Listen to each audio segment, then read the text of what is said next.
Hello everyone, this is Defense Politics Asia and this is the Frontline Changes report for the past 24 hours. And you know, when you have constipation and for too many days, and then in the many days that you have constipation, you try to shit, then a bit come out, but then not much, Then one day, all of them will all come out in one freaking diarrhea. And that's the day today. Today is a diarrhea day. So I just want to show you there is two front lines both beyond 20 square kilometers. So it's the freaking diarrhea. Everything just let out. No, they just let out everything. Freaking hell. Which means that all this past constipation is just merely constipation. There's nothing wrong with the trend. The trending, it seems to continue as per accurate. That is still going to be 20 square kilometers. So we're going to jump straight to the first frontline change. Is over here at the Toretsk front. So it might over zoom. Yeah, maybe a little bit. So this is Toretsk. Oh, sorry for the zoom. As I mentioned before, my mouse is broken now. So this Toretsk, and there's a few frontline changes around here. Over at the north of Dashny, there is a Ukrainian mapping update confirming that the impossible salient is getting less. It's quite impossible. They have updated and considered that they have no control over this territory north of Dashny. And the Russians have also captured the tree line around here. Maybe I should zoom in a bit more. Yeah. So you can see the entrenchment is gone, the entire tree line is gone, it's all taken by the Russian forces, and the forest in the north of Dashny. And yeah, so this is quite a bit of frontline change according to the Ukrainian mapping. So all of this is taken by the Russian forces. The advance is around 1.2, 1.3 kilometers. So pretty important. And with this also confirms the capture of Dashny. So Dashny is now confirmed under Russian control because the remaining houses is now taken by the Russian forces based on this mapping. So that's frontline change over in Dashny, Dilievka region. The next frontline change is over here, just next door on the west. Russian forces geolocated along this forest patch in this looks like a quarry region. So this confirms the Russians have advanced and captured all of this forest here north of this coal plant or mining coal thingy. Yeah, some thingy there, this thingy. So the Russians have captured that. The advance is probably around 200 meters. The front line is pretty long, around 1 kilometer. So that's the front line change around here as the Russians continue to consolidate their position in Toretsk. And so then over in the Zabalka sector, the Ukrainian mapping also updated to show that this district here, the Russian forces have captured yet another chunk of this part of Toretsk city, which is part of the Zabalka district. So another advance here. The advance is around 150 meters. So the length is around 300 meters. So that's the frontline change over in the Zabalka of the Toretsk city. And also that's 3 frontline changes. The next frontline change after this one is over in which is over here in the Pokrovsk front. Pokrovsk is here. So this is the frontline change here. This is a big one. This is a very big one. This one on its own is 22 square kilometers. So if I zoom in a bit, I can't even see the whole thing. So I maybe zoom out a bit. Yeah, okay, that helps. So the Russian forces have fully captured Kotiv. This claim of capture is now confirmed. Ukrainian mapping have updated that the Russians have not just captured but fully secured Kotiv in the north. And the front line even stretches all the way just off Razine, which confirms and corroborates all these reports of attack near Razine or towards Razine. And then the front line goes around confirming the full security of Koptiv. The entire south of Shevchenko Pershi is now also confirmed under Russian control, as well as the entire north of Melanivka. All of these is now all confirmed. this salient here, the not so impossible salient is now no longer exists. And then they also have mapped that the Marne is almost entirely under Russian control, with the Russian forces heading southwest in the direction of Mykolaiv, which is over here. So this is a massive frontline change. Suddenly all of them all come at the same time. Freaking diarrhea. So this is what happened with constipation. When the Ukrainian mapping or intel they refuse to release information they probably already know for many days, hoping that maybe fortune will change. Shit hits the pants. It just drop out on the pants, and then you just have to carry and walk with your legs very open. Yeah, so a very disgusting feeling, and I have totally no idea how that feels. And so so this is the frontline change, and then as a result of this mapping, you can see another weird salient is developing around here. Is arguable whether this is possible or not. It definitely looks like a resupply of these positions looks really precarious. But anyway, this is the frontline change. The furthest advance is probably 6.5 kilometers. From Kotiv, it alone is 3.2 kilometers. North to south of the Kotiv is 3 kilometers. So you can clearly see this is not a one-day thing. This has been many days, and the information has been withheld, which is why we have constipation. Frontline constipation. So in the south of Shevchenko-Perche, the advance is around 2 kilometers. And in the Marne region, this frontline move is around 1.3 kilometers towards Mykolaiv. So yeah, frontline constipation. I have invented yet another new phrase. So anyway, that's it from this area. South, there is some good news for the Ukrainians. The Ukrainian forces over in Mykolaiv have managed to claw back the south. A little bit somewhat. There's an armored personnel carrier drive all the way to this point and got destroyed in the video, but which also means the Ukrainians have taken control around here. There is no Russian troops over there, and they cross the causeway, or they cross the dam, and then they move further south to try to establish some kind of position, which also means that the positions across the lake is likely to be under Ukrainian control, at least this part. So a bit more conservative, but no, at least this part is all under Ukrainian control. So the Ukrainians have managed to capture some grounds back. Of course, half of this is actually water, but yeah, we have to give it to them. 0.98 square kilometers. So that's the frontline change over here in the Minohrad sector of the Pokrovsk front.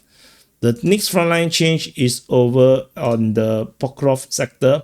Over in Novosahiyevka, Ukrainian mapping have updated the map to show that the Russian forces have secured more buffer north of Novosahiyevka as the Russian forces continue to consolidate the position north of the Solona River.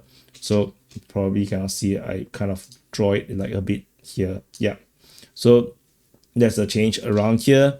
The advance is around 400 meters along the front line of 1.27 kilometers. Pretty big front line. So we have to zoom in, and we can't even sense it. It's such a big place. So that's Novosahiyevka. And another Ukrainian good news in the southwest of Kotelyarivka, Ukrainian forces has been geolocated on this tree line. Which means that they have a counterattack and managed to capture some ground back from the Russians. So this definitely shows that the Ukrainians are actively fighting back, and they're not just sitting duck and waiting for the Russians to kill them. They are fighting back and try to get back some grounds. But of course, objectively speaking, the grounds taken back by the Ukrainians is very tactical in nature. This 0.51 square kilometers.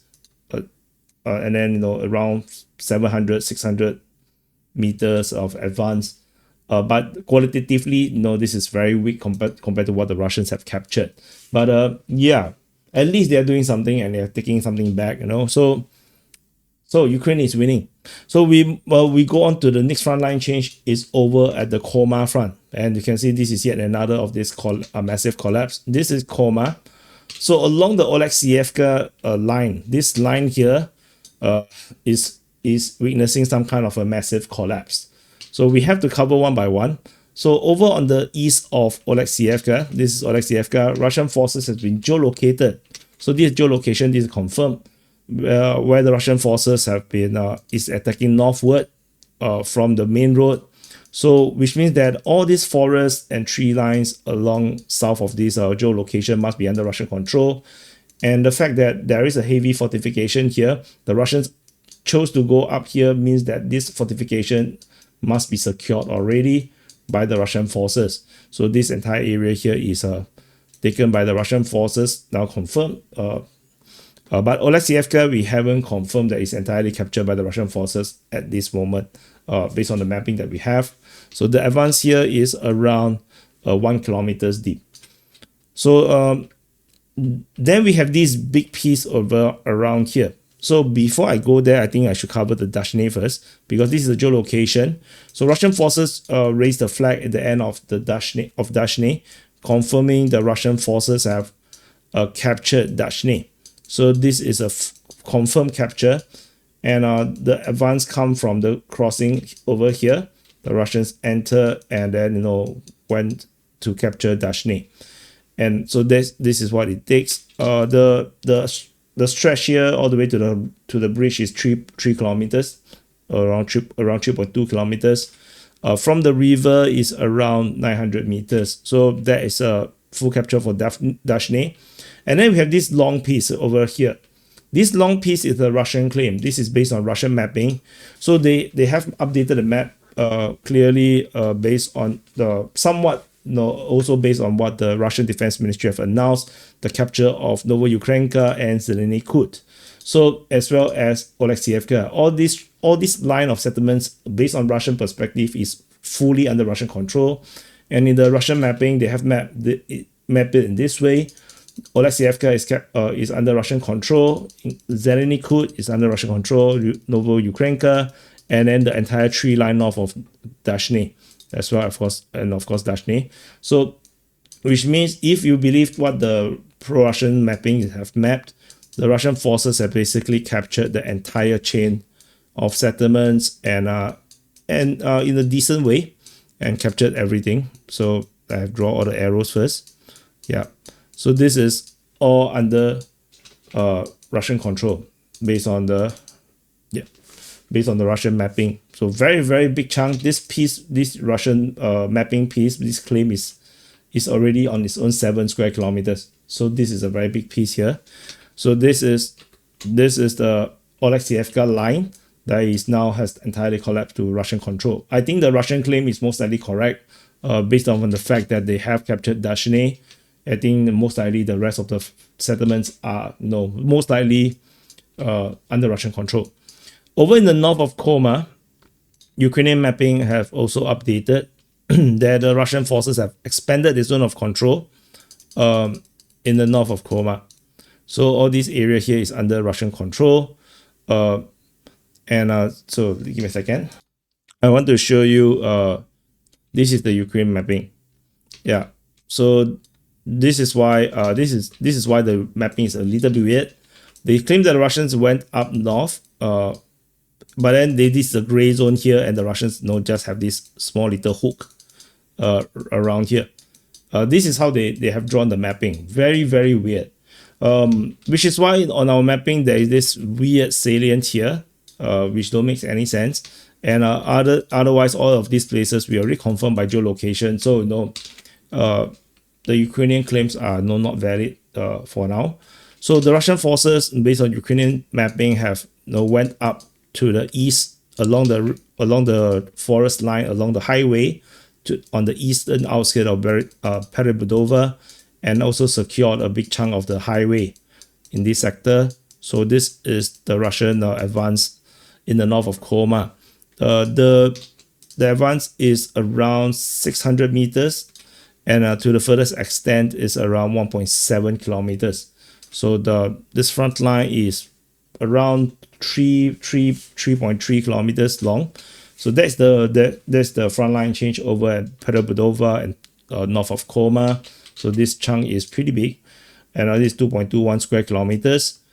And then there's another big piece around here. So this is a literal impossible salient. The Ukrainians literally just throw it away because it's so impossible. They have to just shit it out. So this one here is the salient north of Bulatsk. So the Ukrainian mapping have updated that the Russian forces have basically straightened the front line from Vasily all the way to the north of Shevchenko. And also this means that the Bulatsk is now firmly secured under Russian control, and the southwest of Vasily is also under Russian control. The Russians straightened the front line all the way west of Vasily. And yeah, this is a big frontline change as well. The deepest extent is around 3.3 kilometers. The front line itself is around 5.3 kilometers. Clearly, this also did not happen in a day. So this is all constipated release. So yeah, so that's the frontline change over here. Vasily, this is the last frontline change. So we're gonna drop the box, and we're gonna do some calculation on what the hell is happening around here for the past 24 hours, how much the Russians have captured. The Ukrainians have captured, because it's all in the same front line, so there is 1.49 square kilometers captured by the Ukrainian forces in Pokrovsk front. And so the Russians captured 2.35 plus 22.56 plus 24.84.